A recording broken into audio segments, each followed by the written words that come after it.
It's my great pleasure to welcome Hilary Rogers, who's a professor in Cardiff. She did her PhD on the Dutch elm disease and graduated in biochemistry in London. And then she switched her attention to flowers. And after postdoc research in pollen development, she set up the research group in Cardiff in 1995. And there she's primarily worked on understanding flower senescence and how it is regulated at the gene level. She has worked on a number of ornamental cut flowers, including Alstroemeria, where she also studied the genes that are responsible for their scent. More recently, she has expanded her work on post-harvest biology to include fruit and salads, considering both how genes control events post-harvest and how we can use changes in their aroma as markers for quality. So with that, I welcome Hilary Rogers to start her lecture. And remember, this meeting is being recorded. Thank you. Thank you, Hilary. Okay, thank you very much, Jill. Thank you for that introduction. Hopefully you can hear me all right. And thank you very much for the invitation. It's a great pleasure to be able to talk to you this evening. Okay, so I'm going to be talking to you about the science behind the fleeting beauty of spring flowers. This image is from I think it was an RHS exhibition we had in Cardiff some time ago now. And you can see the rather nice coiling of the DNA around some of the flowers that we've worked with. So we shall take you on a journey in a floral way. So I guess the first question is, why are flowers important? So from a biological point of view, they are, of course, essential for the production of fruit. And of course, we also need to remember that flowers are not just the pretty things that we can appreciate because of their beauty, but also, very importantly, the rather less showy flowers of the cereals that we eat. So there are a wide range of different forms of flowers, and of course, plant reproduction is the key to a good harvest. So although they may be useful to us in many ways, they're also very useful to the plant itself. And of course, they are important in terms of biodiversity, so that reproduction allows the different species in this lovely wild meadow to actually continue to survive and to compete with each other and so on. So plant reproduction is also important in ecology as well. And of course, we value flowers for centuries. We have valued them from Roman paintings where it's still recognizable which flower is which, through the sort of Renaissance and through to more modern depictions of flowers. We've always been fascinated, I think, by their beauty and their colour. And indeed, what do we actually value about flowers? So we've done some research on that in Cardiff fairly recently. So colour and form is important, of course, and also scent. But importantly, and one of the things that has been the focus of a lot of my research, is vase life. So this tulip is somewhat beyond its best, and I think that's pretty obvious to all of us, and we just don't value it as much as when it is fresh and young, perhaps the same as people. And what in fact do we value most when buying flowers? So we did a little bit of research on that to see what people actually like. And what is important to them is obviously flower colour, but also flower scent, although many of the flowers that we buy today don't actually have that much scent. But vase life is also quite important to purchasers. So again, it has a sort of applied commercial aspect to it as well, in terms of trying to get flowers that don't just get thrown in the bin. And so in a way, it is also important in terms of reducing waste. There have been studies actually showing that having flowers around the house is beneficial for our general well-being and mental health, which of course is high up on many people's agenda today as well. So in a sense, having them around us is important for them, for us, and also for the planet in terms of not wasting resources too much. So the flower longevity also inspires art in terms of, the sort of capturing a moment. And you can see here some of the Dutch masters have taken flowers at various stages of their development, including sort of close to senescence, and even Shakespeare says stuff about it where the impermanence of the flower is something that's very important to us. But how permanent is that in fact? So if we look at different species, we can see that actually their lifespan varies rather a lot. So if we take Hemerocalis, also known as daylilies, they're called daylilies for a reason, and that is because from bud through to senescence is just 24 hours.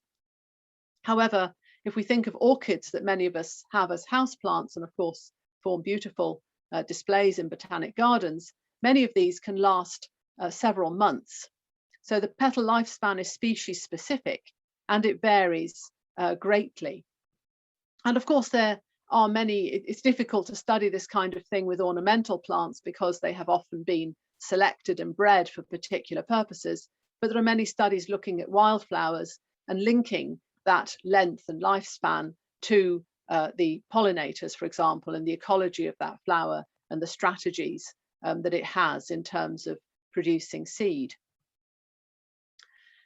So flower senescence has been a bit of a puzzle in a way. I got drawn into it in a way because I was kind of interested in this process of sort of stress and death. It's just like a slightly gloomy subject maybe, but flowers are actually a rather good example because in a way their senescence is kind of an integral part of their development, a bit like us really. You know, they go from a bud and it's very defined stages. They go through to open flower and maturity, and then bad things start to happen, and eventually, in many cases, the petals drop off. So we can see that as a sort of continuous process rather than sort of individual steps. It is kind of almost something that carries on regardless. And you might be able to see this if we're lucky in a little video, which of course is not working this time, despite the fact that last time it did. However, these flowers work.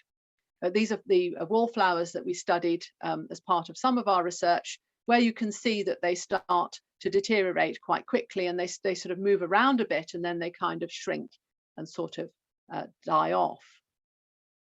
So what is triggering that transition in a way between an open flower that is ready to be pollinated and then the sort of death of it? Well, pollination is in fact, of course, a really key point for many flowers, although not all, and in fact, many flowers, in fact, all flowers will eventually senesce. You know, even if you have no pollination, that is not a sort of complete guarantee of an everlasting flower.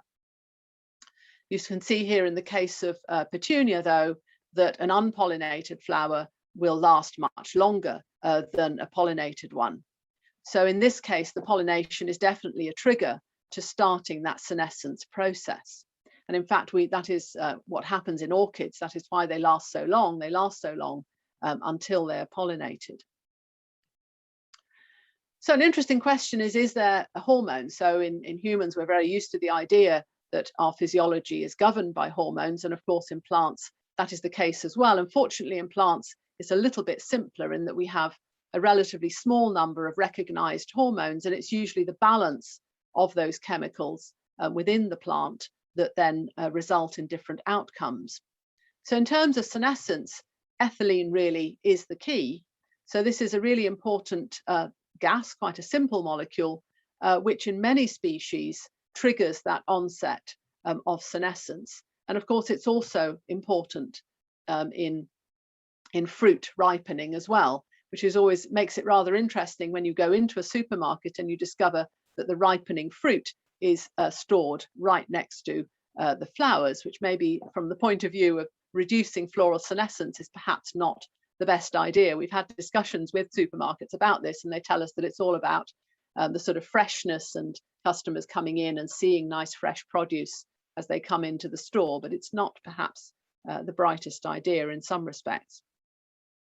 So many flowers produce ethylene even if unpollinated. So the wallflowers that we used for a lot of our studies, in fact, are sterile, so they do not produce seed. And so we can kind of study the process independent of that pollination trigger. And if we measure the amount of ethylene that the flowers are producing, we can see that they actually they could reach a peak of ethylene production at a point really when the flower is still looking pretty happy, but then the flower soon after that peak of ethylene starts to look considerably less happy. So really we get that peak of ethylene production before the visible signs of senescence and death. However, in some flowers, ethylene is not that important. So in a wide group of flowers, such as the sort of spring flowers, so in daffodils and in irises, if you measure how much ethylene they produce very little. And if you expose them to ethylene, it doesn't really seem to have that big an effect on the progression of senescence. And other flowers that fall into this group are some of the composite flowers, such as Helianthus and Gerbera, and also chrysanthemums, and also lilies, which I'll be talking about in a bit as well. So there are a whole group of flowers, and these are ones that we became very interested in because, okay, in the other ones we know ethylene's important, but what about in these others? What is actually triggering that start of senescence? And that's kind of been the focus of quite a lot of my work. So Alstroemeria is one of these, and you can see here again the progression of senescence, so from bud.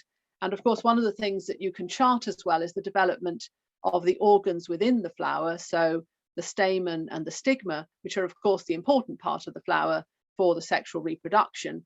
And the development of those organs is in synchrony with the development of the flowers and then the senescence. So you can see, you can't see that clearly here, but you can see the stigma developing, the anthers starting to shed their pollen. And then after an interval, then that's the point at which the stigma begins to look much less receptive. And then finally, you can start to see signs of senescence in the petals as well. And finally, they drop off. However, that's an example in which abscission occurs. But if we think about the flowers around us, in fact, things aren't quite that clear cut. So there is wilting and there is abscission, and they are really two different responses. So if we think of daffodils, and as they die, they tend to just wilt. And in fact, you very rarely, they don't really fall off. They just stay attached to the main part of the flower.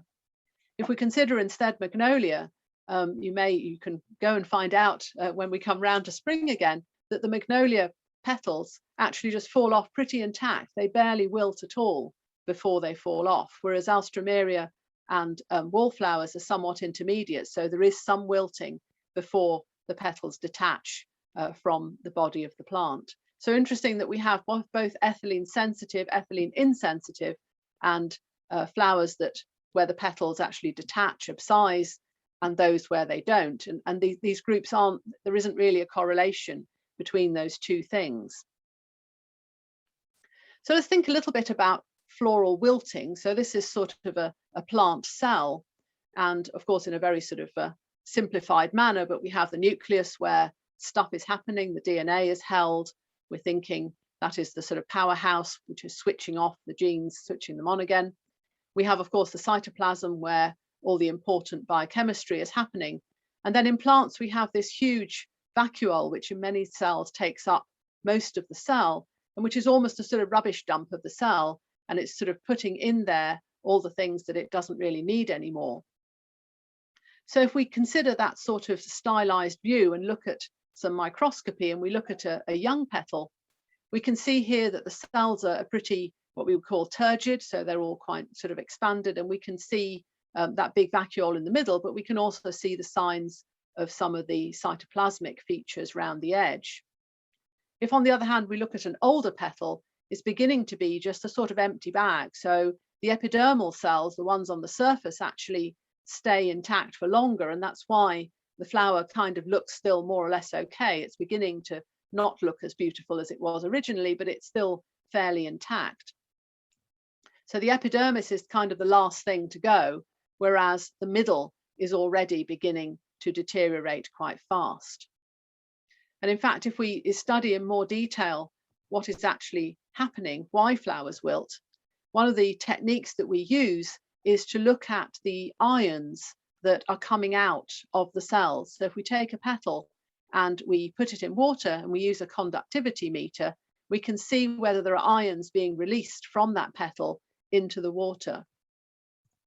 And what we can see in Alstroemeria, for example, as we go through the different stages of development from young bud through to abscising petals, is that we see that total leakage suddenly starting to go up. And that is what is happening really when those cells are breaking down. And so at a sort of cellular level, what we actually see is that vacuole, which is kind of an important point in which the cell can keep in there all the things it doesn't want, but it can also keep in there enzymes that will break down the rest of the cytoplasm. So if a cell is destined to die, what happens is that the vacuole kind of expands, it picks up all the sort of rubbish, and then it breaks open. And once it's broken open, all hell is let loose, and all those enzymes are then complete the degradation of the rest of all the contents of the cell, and the cell is then dead. And at that point, really, that's when everything starts to wilt, because you start to lose that sort of integrity of the cell, that turgidity that it's keep giving the shape of the petals.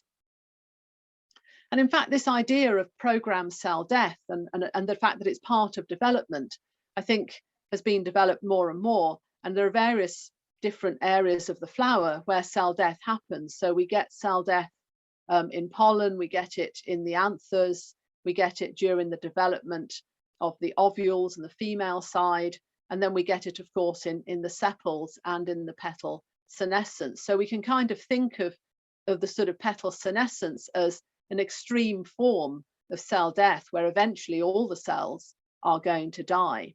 But it has to be programmed, because, as I was saying earlier, it is important that the degradation in the petals and the sepals is actually coordinated with the development and of the sexual organs, and then eventually the development of any seeds if fertilization takes place. So the whole thing, from an ecological standpoint, from the point of view of the flower, it's there to attract pollinators. So you need those petals to be there for as long as they are needed to attract those pollinators. And once that attraction is no longer needed, then they are actually quite energetically expensive to keep going. And therefore, it is advantageous for that flower to lose those petals, either by just dropping them turgid, or potentially by trying to reabsorb some of those useful nutrients that are stored in the petal and take them back into the developing seed.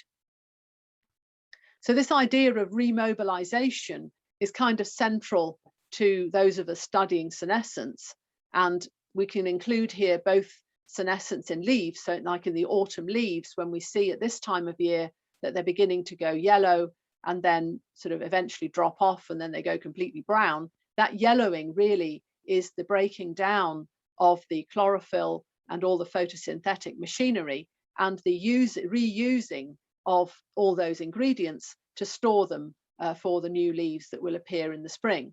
In the case of flowers, the remobilisation goes towards the developing seed. So there is always a way, nature has a way of recycling things and not wasting too much.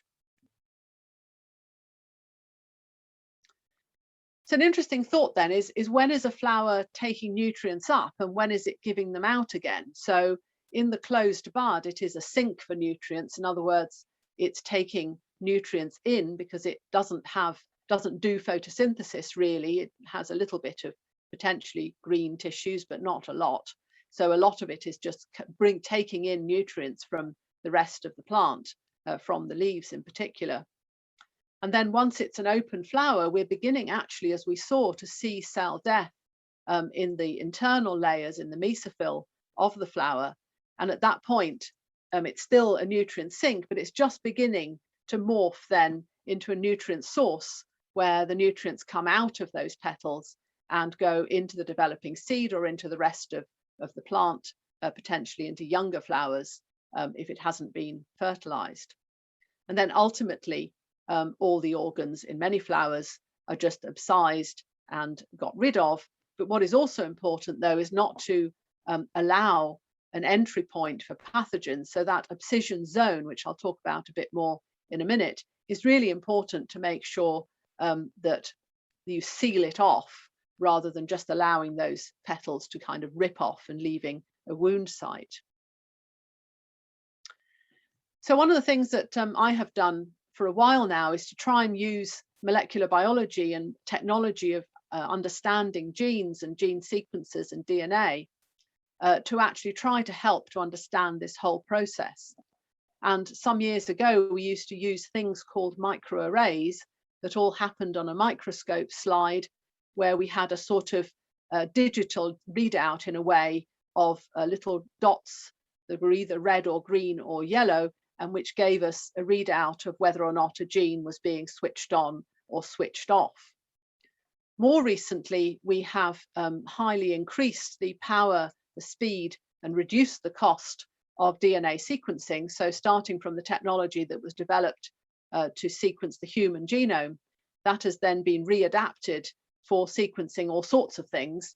And about 250 different plant species have been sequenced, their genome has been sequenced, and so we know a lot about the genes that are in them. But of course, 250 is not a great deal if we consider how many different species there are. And so there are many species in which we don't have a complete genome sequence, such as lilies. But what we can do, though, is to actually sequence only those genes that are being switched on and off through the message that the genome produces, the messenger RNA, which is the sort of template for the production of the proteins and the enzymes in the cell. So it's not all the whole genome, the whole chromosomes, it's just the genes that are being switched on and off at that particular time point or under that particular treatment. So we're hoping that through this type of technology, we can kind of get a grip really on how all this is regulated. So I guess the hypothesis is that either pollination or age in some ways switches some kind of hormonal signaling, certainly in the ethylene regulated flowers. In the non-ethylene regulated flowers, it may not be a single hormone, it might be a combination of hormones, or maybe there is actually a sort of time measurement somehow from the point of view of the plant, maybe related to other processes that are happening, and we still don't fully understand what's going on. However, in the case of ethylene, we do know that there are hormonal receptors and that these are catching the signal that is being produced by the hormone, and that leads to signaling inside the cells. And then there is a network of genes which are switched on and off. So when we started this work, we had this rather simplistic idea that there would be a sort of master switch, like the light switch that you switch on or you switch off and then you start senescence. But of course, things are never quite that simple. And some of the lessons that we're learning out of leaf senescence is that it can be a very complicated network like the one that I've shown here, where in fact senescence is interlinked as well with other things. So in leaves in particular, we know that the leaves fall in the autumn, but we also know that if we don't water our houseplant or if we put it in the dark, that will also induce it to start going yellow and dying. So senescence is a very clear path in flowers because it has this very clear developmental program. But some of the processes that are happening are similar to those in leaves, where stress is also an important part of that process. And of course, at the end, we get that breakdown and that remobilization, and finally, that cell death. So we said that the role of ethylene as a regulator varies across genotypes. And so you can see here some of these sensitive species that we've talked about. So carnations, petunias, orchids, and a model plant that has been very widely used in plant science known as Arabidopsis. All these are very sensitive to ethylene. And then there's another group that I mentioned earlier, things like Helianthus, Alstroemeria, lilies, that really where ethylene does not appear to have a big role in the progression of senescence. But this is, as you can see, a Venn diagram, and there is a middle, and there are some species where there is an influence of ethylene, but in fact, if you look at different varieties of dahlias and different varieties of roses, you can actually see different amounts of ethylene being produced and a different sensitivity to the amount to ethylene if it is provided externally. So these are kind of interesting in trying to understand what's going on in these sort of intermediate type species where ethylene is important, but perhaps not the whole story. We also were attracted to working with dahlias because sunflowers are very complicated. So we started work about 20 years ago now looking at Alstroemeria, which is a relatively simple flower with basically 6 tepals, which are rather similar. They're sort of tepals because they're intermediate between sepals and petals. But things like dahlias, of course, are hugely complicated. And we thought a really interesting question with something like a dahlia which is the same kind of question in a chrysanthemum, I guess, is what is the difference between a floret, if you like? These are all separate flowers, all joined together, sitting on the same head. So to what extent is that head actually coordinated? I mean, it must be to some extent, because we get this sort of very predictable production of the head towards the end of its life. But what is happening in between? So what we did was we compared florets that found themselves in the center, and these tend to be less developed. It develops from the center outwards. So we looked at the ones on the inside that were less developed in a particular age of dahlia head. And then we took the next stage along in the dahlia head, and we kind of measure that through a change in the sort of angle at which the florets are placed compared to the stem. And if we compare an inner floret from a stage 3 to an inner floret of a stage 4, we can learn about what might be happening as that head ages. But if we compare an inner floret to an outer floret from the same age head, then in a sense what we're asking is what's the difference between a younger and an older floret at the same point in time. And so we applied this global sequencing to see which genes are switched on and off, and what changes as the whole head ages and what changes as a floret ages.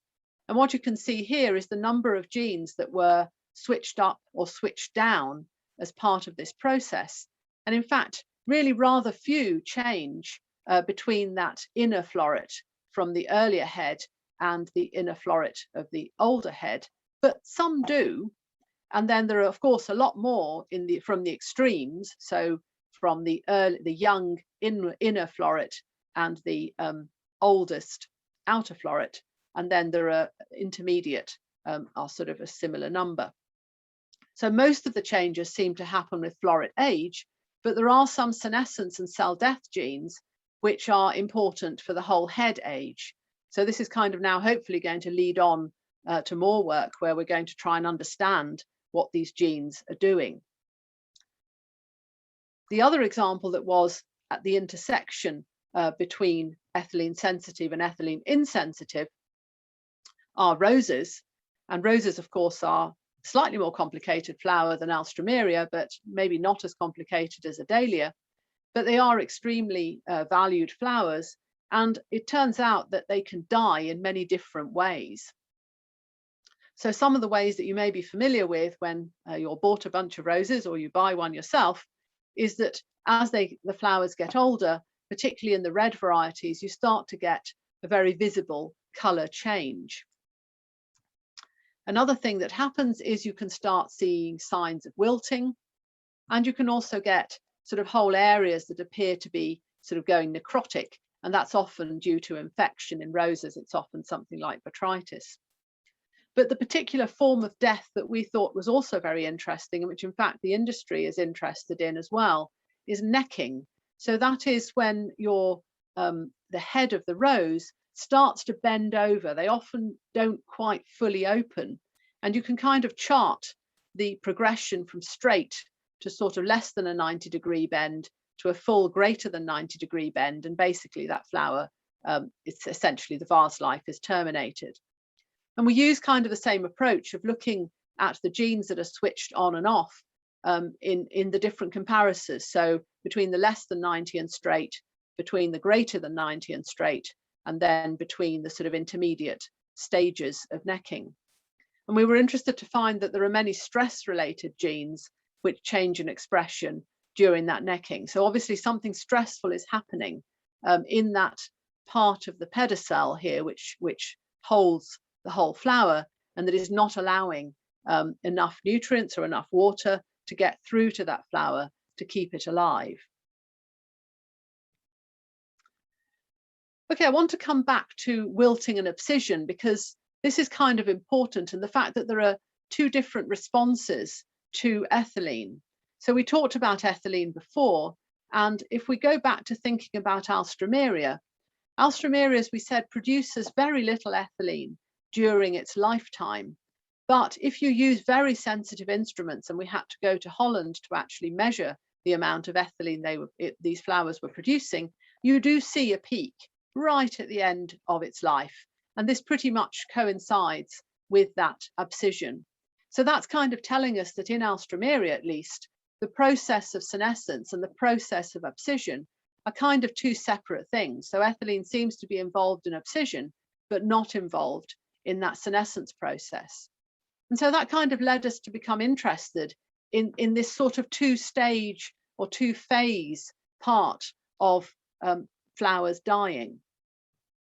And you can see here that what is happening during that final phase is that actually you get a breaking away of the petal that is kind of come off. And this is due to this abscission zone, which I mentioned earlier, and is a particular layer of cells which is laid down and is ready for this process to happen. So we looked at two lilies. We call it a tale of two lilies, just to be a bit silly sometimes. And we looked at an LA hybrid of Lilium compared to Lilium longiflorum. And of course, these hybrids are actually hybrids between Lilium longiflorum itself is one of the parents, and then Asiatic lilies are the other parent. And if you look at the progression of senescence in these flowers, the LA sheds its petals when they are still relatively turgid, a little bit like Magnolia does. Whereas a Lilium longiflorum, they just don't seem to really shed at all. So here we have two different genotypes, if you like, different genetic types.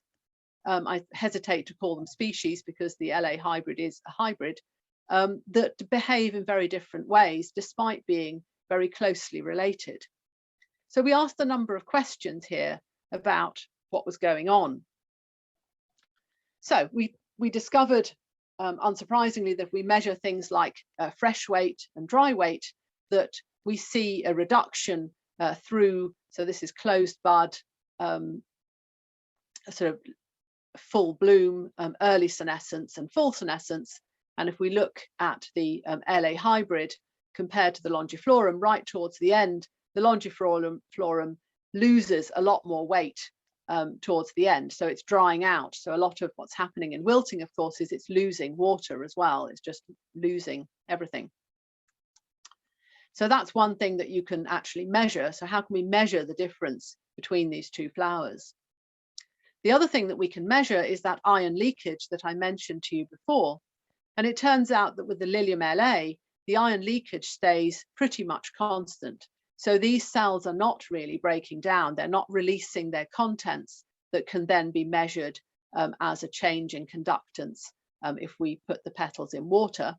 But if we look at the Lilium longiflorum, we see that increase in conductance like we saw in Alstroemeria. So that's kind of confirming what we can see visually, and that is that they definitely are losing fresh weight, and they are also losing integrity of those cells as we go from early senescence into full senescence. So that really confirms from a more sort of numeric point of view what we could see with our eyes.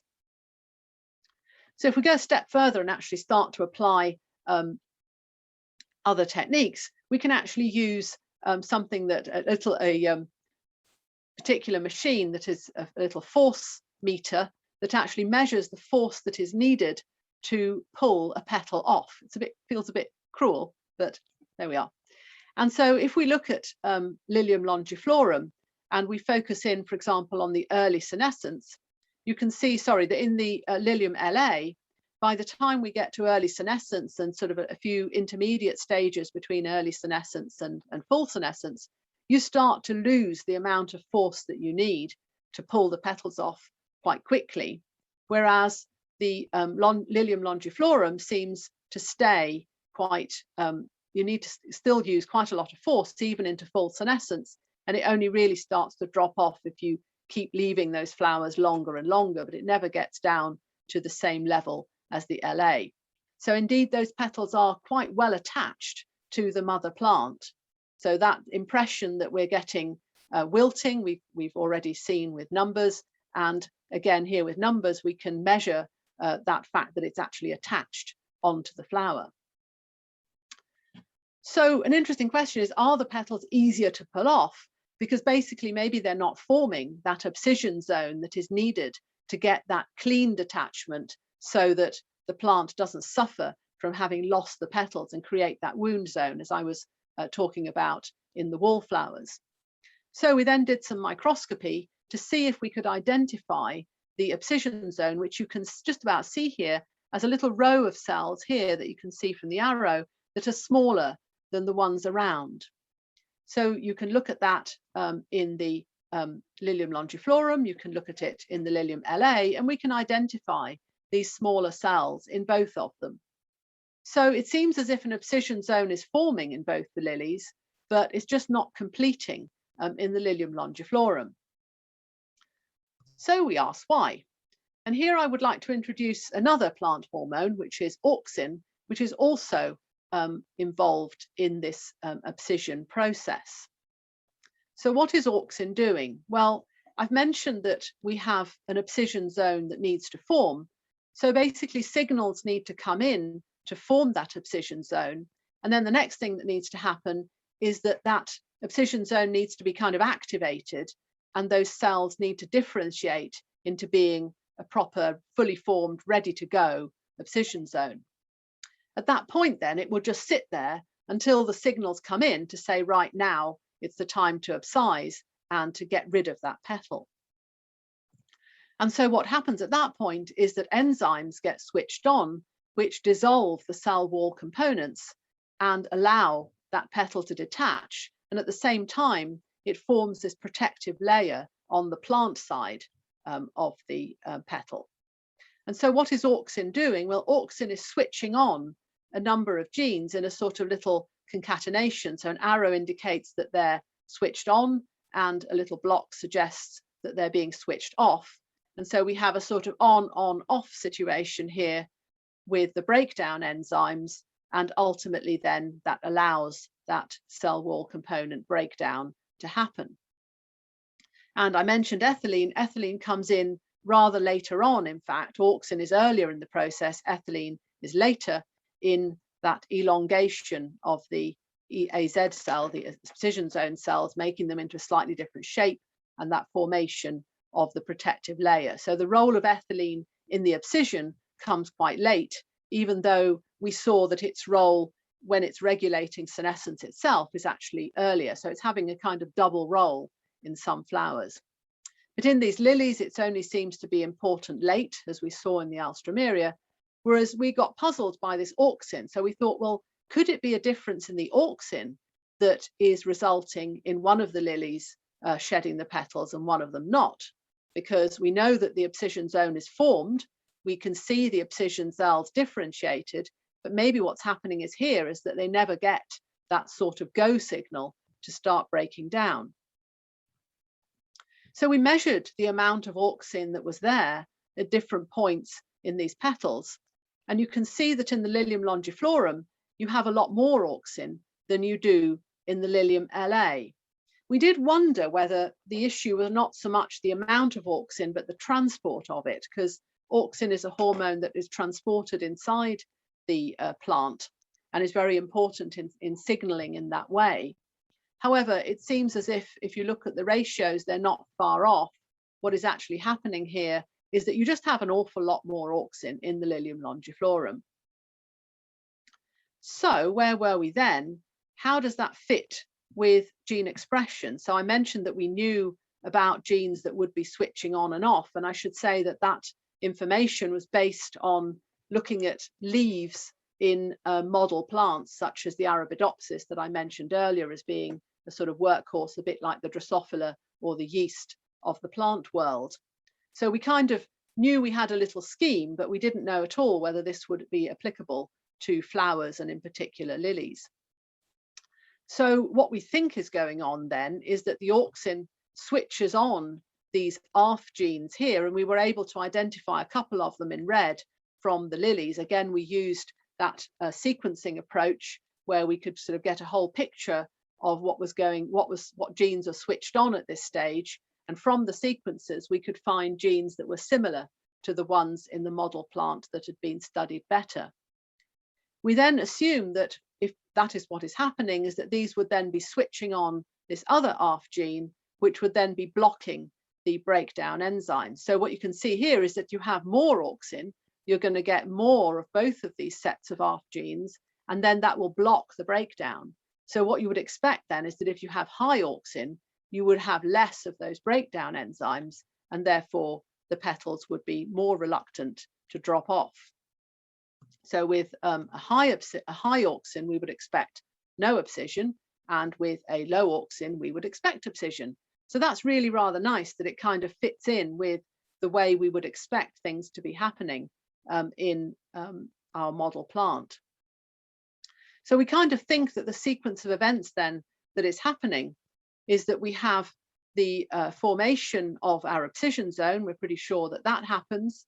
We have the differentiation of the abscission zone cells that we saw through microscopy. We think we might have that sensitization in one of the flowers, but not in the other. So if we have this rise in auxin that happens during the development of the Lilium longiflorum, and we saw that not only is there more auxin, but actually the auxin increases as the flower develops, then that will tend to block that sensitization and that switching on of the program of switching to abscission. We also know that in the Lilium longiflorum, we're getting this rise in ion leakage and the fall in the fresh weight, dry weight. So we're going through a whole sort of wilting process and just stopping the petals from dropping off. Whereas in the other flower where there is less auxin, that allows those genes to be switched on, that in sort of form a little cascade, switch on the enzymes that then will break down those cells and allow the completion of the abscission. So I think that's quite an interesting little story there that kind of is like detective work of saying, okay, we've got these two lilies. What can we infer from our understanding of the way in which they work? Because clearly lilies are complicated. They have a huge genome, which is kind of much, much bigger than that of our own genome or even many other plants. It's one of the biggest genomes around. So it's unlikely we're going to get a genome sequence anytime soon. But we can use these techniques where we look at just the genes that are being switched on and off and trying to link it together with all this huge amount of research that's going on in model species, which hopefully can help us then to understand very real problems. So the various problems that I put to you, the dahlias and the roses, in fact, if I look now at the people that have worked on this, so the dahlias and the roses were in collaboration with Royal Holloway, and in fact, although we didn't get much industrial funding, we definitely had industrial interest. So the big supermarkets and the whole supply chain of cut flowers were very interested in trying to get rid of these problems. So the bent neck in roses is a real problem, which costs the industry money, and of course results in waste. Some of the other work that we've done with my colleagues in Cardiff, Danilo was a visitor who was got very interested in floral scent. And again, there's an interest, and we're talking, we have a collaboration now with a breeder who's trying to breed scent back into Alstroemeria to make the flowers both beautiful and scented. And then we also collaborated with people in Warwick who have a much more fundamental interest in leaf senescence. And so trying to compare leaves and petals, how different are they? Are they the same processes going on, or are they different ones? And we also collaborate internationally with folks in Pisa, where they were working on lilies. So Italy and both Italy and Spain are both big producers of cut flowers. And so they also have an interest in understanding how all these things work. So I think there's quite an interesting sort of overlap here between fundamental science and also the applications of it to the flower industry, and beyond that, the applications to ecology. So what does it all mean? Why do flowers last less time, more time? And the cell biology, why, how is the whole thing being regulated? So I think I've probably left you with more questions actually than answers, but hopefully it's a little insight into the world of floral senescence. And I'll be very happy to answer any questions that you might have to the best of my ability. Well, thank you very much, Hilary. That was fascinating. It's so much more complicated than I thought. I hadn't really given it much thought, to be honest. What happens to the flowers? I just say they're beautiful and then they die and they've gone. So we have a couple of questions. Somebody's asked if there's any variation in how they die to do with the different colours that you could infer from the different colours of plants, say a petunia or a rose. That's a really interesting question. So I think it's a difficult one to answer because, of course, you know, a lot of horticultural species have been highly bred for both colour and longevity. There is an association between senescence and scent, which is often given as an explanation for why we have fewer scented flowers amongst cut flowers. I know that the group that I collaborate with in Spain was interested in looking at colour and senescence, partly because a lot of the colours, for example, in many lilies that are orange and yellow, those are actually, the colour there is carotenoids, and even some of the red colours, which are all antioxidants. So you might expect that a higher antioxidant level might actually help to keep the plant healthy. But I'm not aware that they've actually shown that clearly. And I think the difficulty there is you'd want to keep everything else the same apart from the colour. But of course, flowers are not quite necessarily bred that way. Mm-hmm. Thank you. Thank you. There's another question from Leonie. How do you tell whether a gene is switched on or off? Okay, so there are two different ways. So with the microarray technique, which I showed you, it was kind of a bit of a digital thing in that either you see that fluorescence on the microscope slide or you don't. With the sequencing, it is to do with numbers. So the way the cell works is that the DNA produces an amount of message depending on how much of that protein it wants. So if it wants a lot of protein, it will produce a lot of message. And if it wants very little of that protein, then it will produce less. And as time goes on, it might switch on more or switch off, you know, produce more or produce less. And we can see that if we sequence all those messages, we can then get a sort of readout of saying, well, okay, you know, at this stage in development, there are, you know, so many 100 messages, and at this other stage, there are only 2 left. So obviously the gene has been switched off. So that's sort of the main sequencing technique that we use for that. Yes, this looking at DNA sequences is very complicated.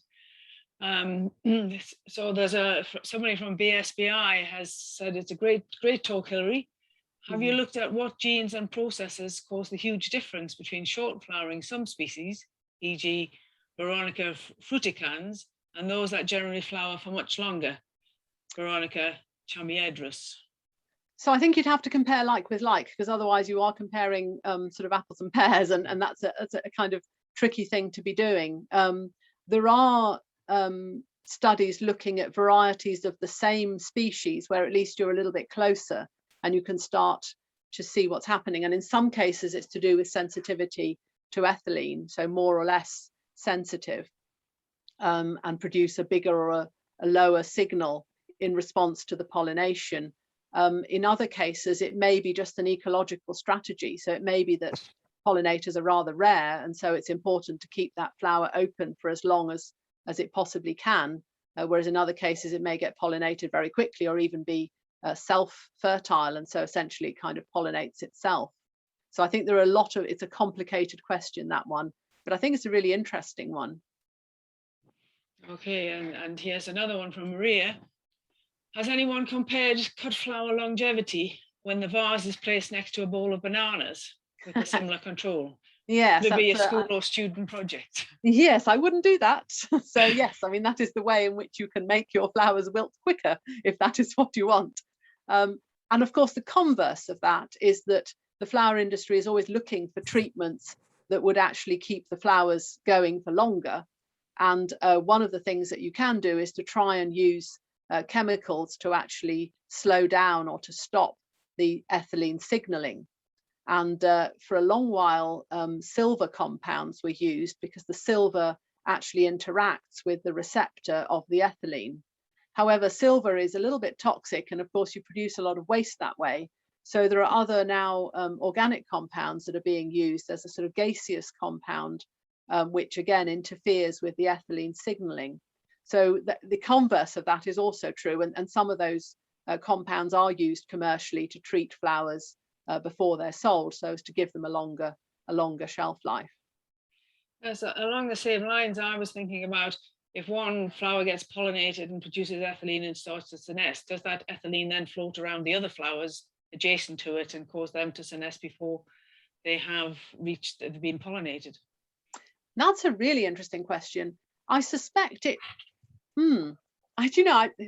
probably yes, you'd have thought so, wouldn't you? But I've never seen an experiment to test that. And of course, there must be, so the other issue, okay, so there is a sort of more complicated answer to that, because it's not just producing ethylene, it's also seeing if the ethylene is there, isn't it? So one of the things that happens is that the receptors for the ethylene don't necessarily develop in very young buds. Because if you think about it, if you have a type of flower that has an inflorescence with younger flowers and older flowers, you wouldn't really want the older flowers to be influencing the development of the younger ones, because if the strategy is to produce seeds from each flower, then from the point of view of the plant, it would want, the younger flowers to develop, even if the older ones are now senescing. So what it does is to actually not make those younger flowers, make them not receptive. They just don't see that ethylene signal until they get to the right point of development. So it's kind of regulated on both sides. There's a sort of push and a pull there. Okay, because I was particularly thinking about that in terms of some of the, like a sunflower, with all the florets, they all seem to, die each individual floret at the same time. And if the one was producing ethylene because it had been pollinated, you would think there would be a progression across the flower. Yeah, but certainly in a sunflower, it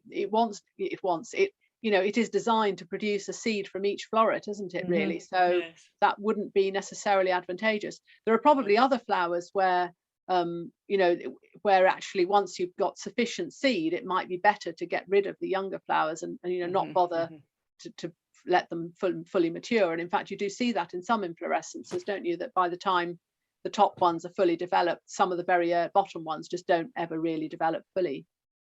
Yes, thank you. Here's another question which I'm sure will fascinate a lot of people. The little packets that you get with cut flowers, do they really work to increase the longevity of your flowers in the vase? So kind of yes. I mean, not forever, but kind of yes. And I mean, there is a whole sort of, in a sense, hygiene about keeping flowers, which is to change the water and do what they say. And the sachets basically contain sugars. So one of the things that happens when you detach a flower from the plant is, of course, it no longer is receiving sugars from the leaves from photosynthesis. So one of the things that you can do is to provide it with the sugars artificially, and so that helps. And the other thing that those sachets tend to have is some kind of sort of microbial biocide, if you like, to kill the development, particularly of sort of water fungi and bacteria in the vase water, which will then tend to block the flowers. And in fact, that bent neck in roses, one of the hypotheses is that what's happening is that you're getting a buildup of bacteria in the water that then results in blocking the water transport to the flower. So the sachets do work. Those are the main things. And of course, the sachet producers, A, won't tell us what's in them, but B, really would like to have a magic, compound that would regulate the whole process. And in fact, we're actually working on another area, which is flower opening, because that's another thing in lilies, is that very often people buy the flowers and they don't open properly. And so what the industry would really like would be, a compound, if you like, that you can put in the water. It stops them opening until the right moment, and then a second compound that just releases them. But of course, that's not so easy. Yeah, so that would be very handy for flower shows and the like, when it's be much easier to time the flowers at maximum effect. Absolutely. Yeah, there are lots. There's a couple of people here asked, what did the little packets contain? But you've already said that it's a trade secret. So well, apart basically, from its sugars and a biocide. Yeah, basically sugars and a biocide, and possibly maybe some plant hormones. I know they've tried playing with various hormones to see if they would have much effect. And they do give you different compositions for different types of flowers. So I suspect that's, a balance of those sugars and different kinds of sugars as well that perhaps the plant takes up more easily. Yes, when I've used it at home, it seems to encourage bacteria to grow in the water rather than not. So the biocide mustn't last a great deal of time. Possibly So not. we have another question here talking about the new English traditional roses. And they seem to have bent neck, maybe more than others. And so have you looked at those? Yes, that's one of the things we really wanted to do. Unfortunately, we only had a PhD student for 3 years, and there's a limit to what she could do. Yes. What she did do, though, was to go out to Kenya, actually, which is where a lot of the roses are being produced. And one of the things we wanted to look at was whether there was something anatomical, as it were, about the way in which the roses die, because we definitely saw differences across different varieties.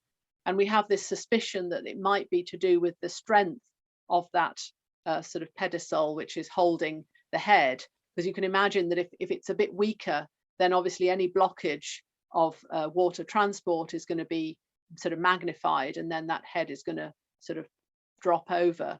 So I think there definitely are varieties that are more sensitive to it than others. And I think, you know, if we get some more money, it would be quite nice to sort of do some breeding perhaps, and to try and understand what are the genes perhaps that are making it more or less susceptible to that necking, because they are definitely not all the same. Oh, that's interesting. I hear that there's work going on to try and increase the length of life of day lilies and sorry, and moonflowers to increase the flower length. But I haven't heard of how successful they've been. Do you know anything about that? Yeah, I mean, there are lots of different approaches. So some of them are sort of chemical, as I said, by blocking ethylene. There are also there is genetic modification that has been done, particularly in petunias and in not so much in daylilies. I think it was in Ipomea, what's that, morning glory, which, you know, does increase longevity somewhat. In carnations as well, if you block the ethylene signaling through messing with the genes, you can keep them alive for longer. But it's not that long, really. It's only a few days, maybe a week, which is interesting. So there must be a kind of upper limit, really. Eventually they die anyway. So it's complicated. Even if you mess with 1 or 2 genes, there's still more that just doesn't keep them going. Yes, I was thinking of the relative advantages and disadvantages of having long versus short flowers, and how, you know, how they've evolved that way. Yes, because I was thinking of, you know, flowers like that they use in dried flower arrangements, that they manage to keep their petals and keep their color, and they don't drop off, and yet other ones are completely different and fall off very quickly. Yes, I mean, I think again, I think one would have to really look at sort of natural variation, you know, in natural populations, because of course we have bred flowers so much to either keep their petals or not. I mean, magnolias that tend to drop them without really getting anything back from the petals magnolias are known to be evolutionarily relatively more primitive. So, you know, it may be that kind of the reabsorbing of the nutrients is a sort of evolution to try and get back more, to be less wasteful. But then I guess the showiness of the petals is an issue, and there are theories as well as the idea of just the energy costs of keeping that flower there. But another thought is that it might actually be an entry point for pathogens. So having those flowers there, I can imagine that, you know, in the weather we have here, for example, you know, it gets rather soggy and wet, and then, you know, that would be a very good entry point for a pathogen. So maybe having that flower open for too long may not be such a clever idea either. So there are various reasons why you want it to be showy for a while, but then you might want to get rid of it quickly and not have it linger around. On the other hand, you want to remobilize the nutrients. So it's all a balancing act. Yes. Too many possibilities. Well, thank you very much. That was a wonderful talk, and you've caused lots of people to ask questions. So on behalf of all the panelists, thank you all. On behalf of the Botanical Society, thank you for a lovely talk. And thank you to all the attendees who came and asked very good questions. Well, thank you very much for the very interesting questions. And again, thank you very much for inviting me. I've very much enjoyed it. And